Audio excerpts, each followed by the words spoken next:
Ladies and gentlemen, thank you for the invitation to address you at the Arctic Encounter Symposium. I'd very much like to have been with you in person today, but official duties require me to be elsewhere. So here I am at the International Maritime Headquarters in London, recording this message to you all. The ocean's health is in deep trouble. The world has woken up to that fact, so much so that from the tropics to the poles, work is underway to address the remedies. And of course, nowhere is this work more important than in the Arctic, where your environment is ruled by the ocean and the cryosphere. At the World Economic Forum in Davos this year, Sir David Attenborough told us that we were leaving the Holocene, the 12,000-year epoch of post-Ice Age climate stability within which human civilization developed and flourished. The way he put it was, we're saying farewell to the Garden of Eden. In so doing, he welcomed us to the Anthropocene, the epoch in which the actions of our species, Homo sapiens, will dictate the fate of this planet's climate and biodiversity and the ocean. In one of the talks that I gave in Davos this year, I pointed to the deep snow banked up against the window and made the connection to the ocean. Water from the Atlantic Ocean had evaporated, risen into clouds that drifted across France to Switzerland to eventually dump snow on us in Davos. But from where it lay at our doorstep, the snow would melt and flow into drains, creeks, and canals that would connect with the River Rhine and take the H2O back to the Atlantic Ocean. My point was that everything is connected, and that in observing that connectivity, we should see the consequences for the ocean's health of what we do on land. For the flow of water back to the sea carries with it the pollution of plastic, the runoff of agricultural fertilizers and pesticides, the pillage, toxins and dumping from our industries, urban detritus, heavy metals, and untreated sewage. And once it's in the ocean, this land-derived pollution will be carried by current, tide and wind to places most of us have never been.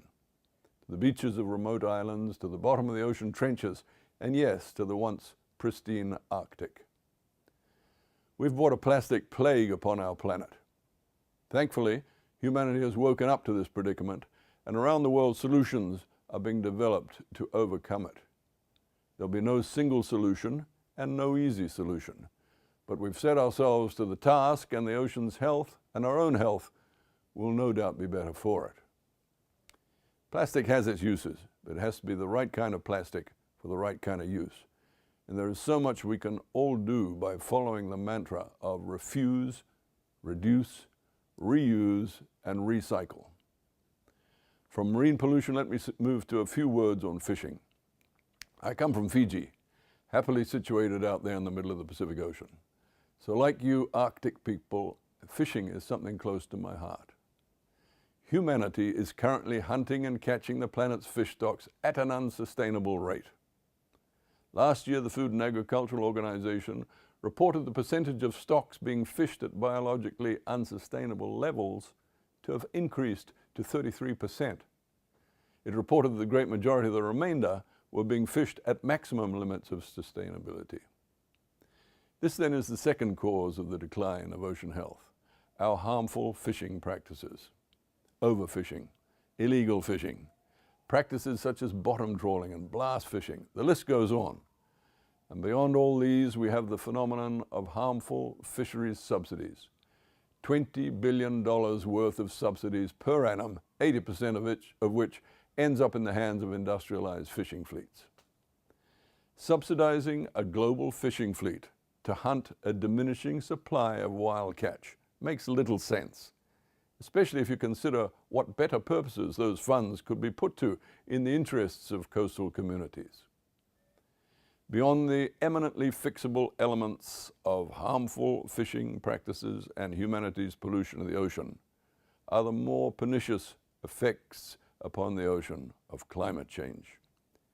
The disturbing trends of acidification, deoxygenation, and warming relate directly to the levels of greenhouse gases that we're pumping into the atmosphere.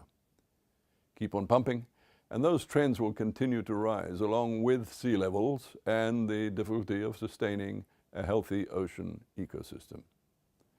You're all too well aware in the Arctic of the great changes these trends are bringing to your far northern environment.